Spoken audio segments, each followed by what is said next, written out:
अब है अट नहीं रही है, अर्थात समा नहीं रही है।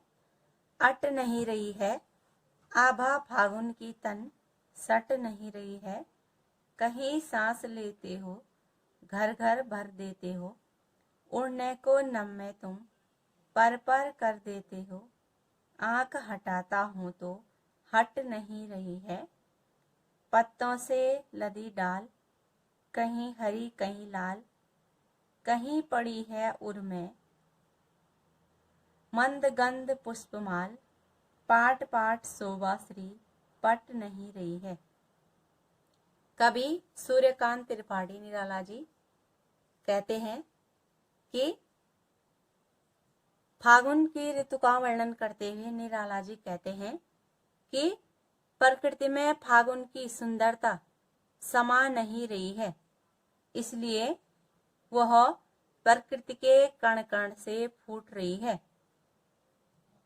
प्रकृति में फागुन की सुंदरता उसके तन में समा नहीं रही है, अट नहीं रही है। आभा माने सुंदरता उसके तन में समा नहीं रही है। फागुन की ऋतु में मानव इतना प्रसन्न दिखाई देता है कि वह प्रसन्नता रूपी सांस से संपूर्ण वातावरण को सुवासित कर देता है। फागुन की ऋतु में उड़ने की इच्छा प्रकट करने लगता है।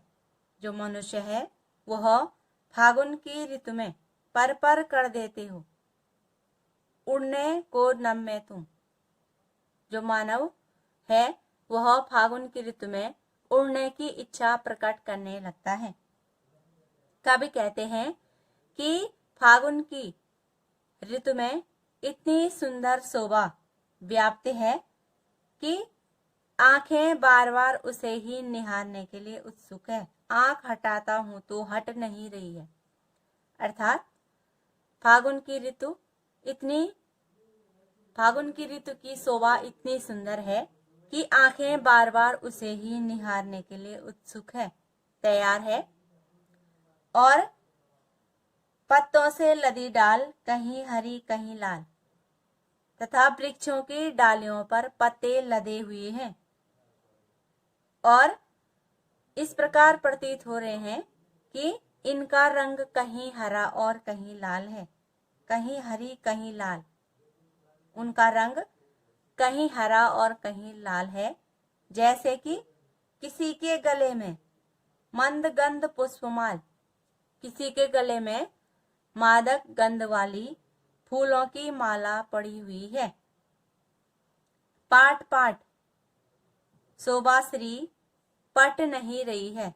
पाट पाट माने जगह जगह, शोभाश्री सौंदर्य से भरपूर। और फागुन की शोभा इतनी सुंदर है कि जगह जगह समा नहीं रही है। अब इसके शब्दार्थ हो गए। अटना मने समाना, प्रविष्ट होना। आभा मने चमक। उर मने गले में, उर मने गले में। पाट पाट मने जगह जगह। शोभाश्री सौंदर्य से भरपूर। पट नहीं रही है, समा नहीं रही है। इसमें प्रश्न पूछे जाते हैं कि कवि और कविता का नाम लिखिए। कवि का नाम हो गया सूर्यकांत त्रिपाठी निराला। कविता का नाम हो गया अट नहीं रही है। दूसरा प्रश्न कि उपर्युक्त कविता का भावार्थ लिखिए। भावार्थ मैंने अर्थ लिखिए, तो अर्थ हमने अभी पढ़ा। तीसरा प्रश्न पद्यांश का काव्यगत सौंदर्य स्पष्ट कीजिए। तो काव्यगत सौंदर्य में पहला हो गया कवि फागुन की मादकता को प्रकट कर रहा है। दूसरा हो गया भाषा परिष्कृत और परिमार्जित है। तीसरा हो गया अलंकार अनुप्रास, रूपक और मानवीयकरण अलंकार। अगला हो गया कि प्रकृति के मानवीयकरण में छायावादी प्रभाव स्पष्ट दिखाई देता है।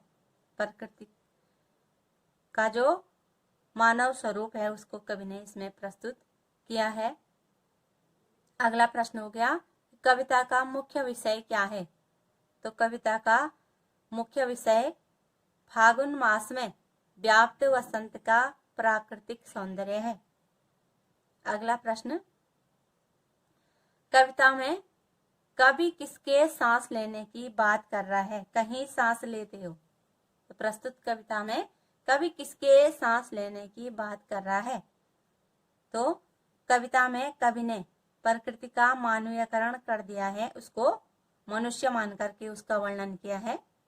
और वे कहते हैं कि फागुन के इस महीने में वसंत कहीं शरीर धारण किए खड़ा है और अपनी सांसों को सुवासित करने के लिए वह पान जैसी कोई सुगंधित वस्तु चबा रहा है, जिस कारण उसके मुख से निकलती सुगंधित श्वास वैसे सारा वातावरण महक उठा है, अर्थात सारा वातावरण सुवासित हो गया है, सुंदर हो गया है। अगला प्रश्न हो गया, नभ में कौन उड़ना चाहता है?